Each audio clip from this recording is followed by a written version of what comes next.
Ouais, Ok, bienvenue sur la chaîne Bidon Famille. Euh, Aujourd'hui, on est au Brésil et je suis émerveillé parce que j'ai vu. J'ai vu, bien sûr, on est dans la ville de Uberaba, qui est le bastion de l'élevage bovin au Brésil. Et je suis ému par tout ce que j'ai vu. J'ai vu un siècle de développement conduit par une vision, conduit par des objectifs, notamment portés par des associations et un secteur privé fort. Aujourd'hui, j'ai la chance d'avoir mon vieil ami Luis. Luis, il m'a appris comment on prononce en portugais. Il est aussi issu de nombreuses générations. Il est l'héritage de bon nombre de générations aussi dans cette activité. Il est membre et l'un des directeurs de l'agro-export et notamment membre de la BCZ. Et nous allons parler de ces associations-là parce que ce que vous avez fait chez vous dans un climat qui est similaire à l'Afrique me pousse à réfléchir et me pousse à croire que c'est aussi possible chez nous. C'est quoi la BCZ?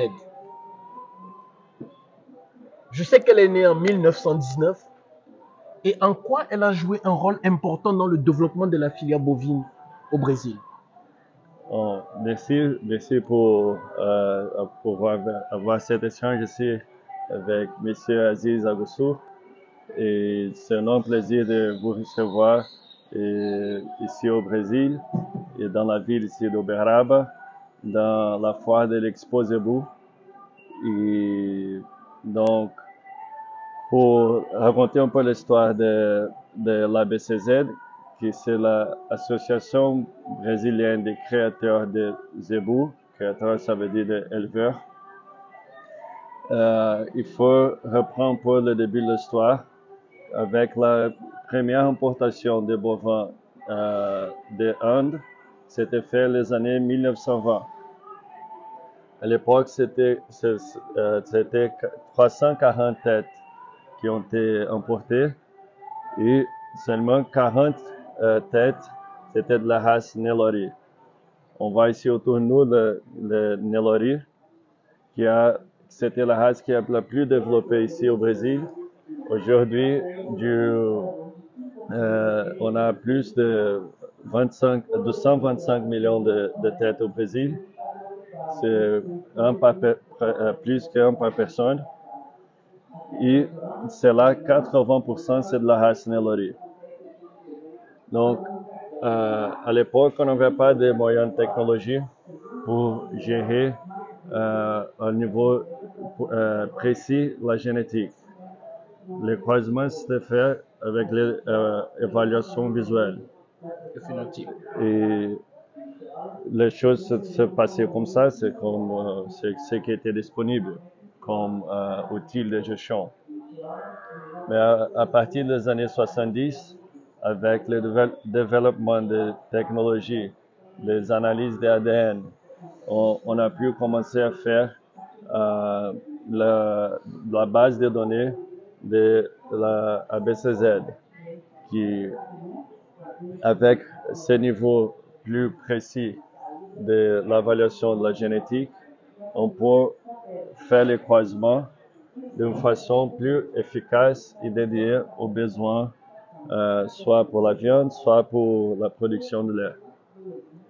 Donc, c'est-à-dire qu'on ne fait plus les croisements à ce qu'on voit au niveau visuel, et ça plaît aux yeux, mais tout un logiciel derrière qui calcule par rapport aux statistiques quelles seront les caractéristiques désirées et quels sont les mieux taureaux et femelles pour faire les croisements. Par exemple, on a vu ici dans nos visites qu'aujourd'hui, où nous sommes partis pour les traces génétiques souhaitées, c'est un animal qui est un peu plus bas, mais il maintient encore la longueur du corps. Ça veut dire qu'avec moins de poids en totalité, il a une consommation plus basse d'aliments, qui ça, à la fin, c'est moins de coûts pour l'éleveur. Mais la longueur maintient encore les morceaux et les coupes nobles du parti du bœuf.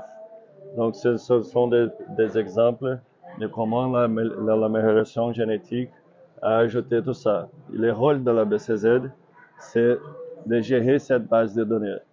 Quand on parle des animaux de très haute génétique, ils sont déjà le croisement se fait de la façon que j'ai expliqué. Dès la naissance, il a un test ADN pour garantir que l'information qui a été enregistrée sur la base de données, c'est bien vrai, c'est ça. Ça vient un technicien pour faire la première analyse de l'animal. Un an après, ça se fait une autre analyse pour confirmer comment ça c'était le développement de l'animal. Wow. Et après là, ça rétroalimente la base de données qui est gérée par la BCZ, mais faite par les éleveurs privés. Donc, c'est une façon d'autorégulation du marché pour qu'on puisse avoir les meilleurs animaux au marché. En fait, si je comprends bien, et je vais faire un peu un résumé parce que vraiment tu es allé dans les détails, la BCZ aujourd'hui, c'est l'association qui a la plus grande base de données de patrimoine génétique au Brésil et dans le monde. Il y a plus de 15 millions d'individus. Et quand je parle d'individus, je parle de bovins répertoriés au niveau de la BCZ. L'autre élément qui est important, c'est que tu dis la génétique n'est pas mathématique. Le croisement génétique n'est pas mathématique, c'est une probabilité. Ce sont des probabilités. On ne croise pas un animal avec ce qu'on veut ou ce qui nous plaît. On croise un animal avec ce qui est important. Ceci m'amène alors plus loin dans cette nomenclature. Parce que tu as dit, on a vu, vous êtes parti en 1919 d'une importation de 340 avec 40%, avec 40 animaux qui étaient nilorés. Et aujourd'hui, le niloré représente 80% de l'effectif national. Et l'autre chose qui est importante, c'est, il faut le dire, le Brésil aujourd'hui est le leader mondial de l'exportation bovin. Ça représente un marché de près de 11 milliards de dollars par an que cela ramène au pays. Et c'est le 6e revenu national du pays. Ceci nous amène à poser une autre question, c'est-à-dire comment vous avez pu réussir tout cela. Mais avant ça, je tiens à attirer votre attention sur quelque chose qui m'a marqué moi. C'est-à-dire quand on a rencontré ceux qui fabriquaient, ceux qui étaient vraiment dans la génétique, qui produisaient les semences, ils nous ont parlé de tout le travail qui a été fait. L'amélioration génétique, tout ce qui a été fait. Ils sont partis d'un animal qui donnait 6 ans pour avoir 400 kilos, 500 kilos je crois. Ils l'ont ramené à 1 an et demi pour avoir les mêmes 500 kilos avec 14 kilos d'aliments. Et aujourd'hui, grâce à ce gain et grâce à cette technologie génétique, aujourd'hui, on n'a plus besoin de regarder l'animal, de voir ce qu'il va donner. Mais grâce à tout ce contrôle de croisement génétique, on arrive maintenant à avoir les mêmes 500 kilos en 8 mois, mais avec 3 fois moins d'aliments, c'est-à-dire avec 4 kilos maintenant. Le Brésil a fait de l'importation bovine et de l'élevage bovine un secteur de développement économique. Et c'est l'une des raisons pour lesquelles moi j'apprécie ton dynamisme en parlant de l'agro-export. Aujourd'hui, vous êtes leader de ce domaine au Brésil. Avec, je crois que la société a été créée en 1988. Je n'étais pas encore né. Donc ça montre à peu près la vision que vous portez derrière la chose. Quel était le rôle de l'agro-export dans cela? Donc, juste pour ajouter, avant de répondre à votre question, ces chiffres-là sont intéressants de baisser là de 6 ans pour 18 mois et 14 kilos d'aliments pour 4 kilos. C'est une autre amélioration génétique qui a été faite au niveau des pâturages. Et c'est là que c'est intéressant le lien qu'on peut avoir avec des différents pays africains parce qu'on a le même climat. Et l'amélioration génétique dans le pâturage s'était fait avec des espèces qu'on a importées d'Afrique. Tout à fait. Les brachiaras, les bombassa et de plusieurs d'autres. Qu'aujourd'hui, on peut arriver à 20-21% en ce cas des études, jusqu'à 25% de protéines sur les matières vertes. Ce sont d'autres exemples. Donc, l'AgroExport est créé avec l'objectif d'exporter ce savoir-faire pour des pays au monde qui on a le même climat que le Brésil. Et dans ces derniers siècles qu'on a développé toute cette génétique pour arriver à ce niveau que nous sommes là et à pouvoir faire la collaboration pour le développement agriculteur et l'agriculture et l'élevage dans différents pays qu'il y a au monde. Donc, on fait en arrivant toute l'analyse des animaux sur place. Comme ça, on sait comment c'est ce qu'il a. En apportant cette analyse génétique, on peut dédier les animaux qui sont mieux, qui se seront mieux croisés avec ce qu'il a sur place pour améliorer la production de viande et laitière dans le pays de destin. Tout ça en faisant l'exportation de bétail vivant avec les différentes caractéristiques souhaitées selon les données des logiciels. Comme ça, on peut avoir une efficacité plus précise avec un bon résultat pour les clients à la fin, que c'est le plus important. J'ai vu un peu votre expérimentation sur l'Angola, où vous êtes, où on dit en 4 ans, vous avez amélioré et changé tout un élevage. C'est-à-dire, vous avez fait un travail d'amélioration génétique en 4 ans et ça a permis à ce dernier de pouvoir aujourd'hui avoir des bêtes qu'il arrive à faire sortir pratiquement en 10 mois. Et la procédure que tu expliques, c'est déjà votre savoir-faire qui est déjà ancestral, qui vaut un siècle. Mais tu dis, vous ne vous contentez pas d'importer des animaux dans des pays. Vous faites un travail au préalable. Et c'est ça qui est intéressant pour nous. En Afrique, c'est vous envoyez des techniciens faire des prélèvements d'ADN sur ces animaux. Ça vous permet de savoir à travers votre base de données de 15 millions d'individus quelles sont les races qui pourront donner les meilleurs résultats en termes de probabilité et d'index génétique. Ça, franchement, c'est formidable. Ça nous permet de gagner en temps. Ce travail-là nous permet de réduire de 9 ans de génération à pratiquement 3 ans, 4 ans. C'est formidable. Et il y a un autre élément qui m'a le plus frappé, c'est vous aviez dit, vous êtes venu chercher c'est la corrélation entre la génétique, une bonne génétique a besoin d'une bonne alimentation et d'un bon environnement.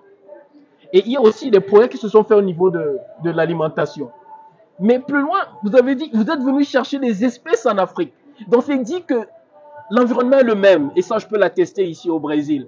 Et en ce qui concerne ce patrimoine génétique, j'ai assisté à une vente aux achats. Et au niveau de la fazenda, c'est ce que vous appelez, je suis déjà impressionné par la taille des exploitations avec piste d'atterrissage. Franchement, j'ai passé un très beau séjour. Je tiens à te remercier déjà par rapport à ça. On a fait une vente aux enchères où ton beau-père a vendu une vache à 2 millions de dollars. Est-ce la vache qu'il a vendue ou...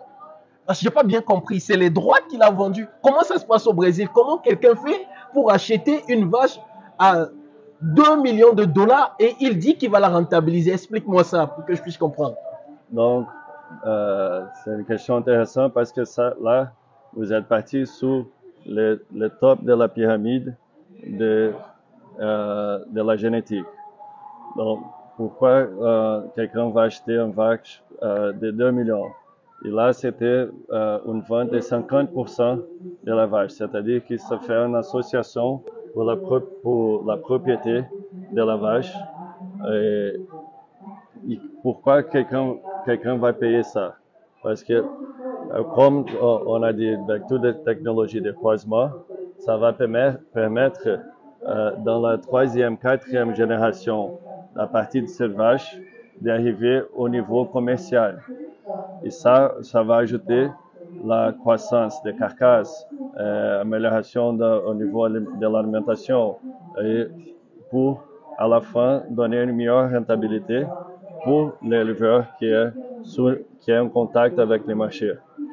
Ça, on peut faire avec aussi d'autres, il y a des laboratoires qui on peut faire l'insémination, bien sûr, mais aussi le clonage. Donc, c'est une façon aussi qu'on peut faire des clones de cette vache et à partir de là, c'est pas seulement une vache, on peut avoir 2, 3, 4 vaches avec les mêmes caractéristiques génétiques, 100%, c'est une clone, et va donner plus de rentabilité sur ça. Non, mais j'ai été impressionné parce que j'ai été également dans ce centre de production d'embryons et j'ai vu ce clonage-là. J'ai vu 2 jeunes vaches de 3 mois, des génisses de 3 mois. Elles sont issues de la même mère, elles sont venues de différentes mères porteuses et c'est pratiquement les mêmes poids, c'est la même expression génétique. Ça a été quelque chose qui m'a marqué profondément. Franchement, Luis, je crois que j'étais passionné de l'élevage, mais aujourd'hui, j'ai encore les éléments techniques pour pouvoir croire que ceci est possible en Afrique. Je te remercie et j'attire l'attention à tous nos frères. Vous voyez, le Brésil s'est développé grâce au secteur privé, grâce à l'encadrement de l'État. Et ça, c'est une belle chose en soi. S'ils ont pu le faire dans les mêmes conditions que nous, ça veut dire que nous pouvons le faire également. Et ça, il faudrait juste qu'on ait les bonnes personnes aux bons endroits et que chacun prenne ses responsabilités parce que le développement n'appartenait pas à une personne, mais va bénéficier à toute une nation. Je te remercie encore pour le séjour. Je sais que désormais, comme tu l'as dit, le Brésil, j'ai des amis, j'ai une famille et je crois en ce développement. Merci bien. Merci beaucoup d'être venu. Bien sûr, vous sommes là un très bon ami et tu as toujours une maison ici au Brésil. Merci beaucoup.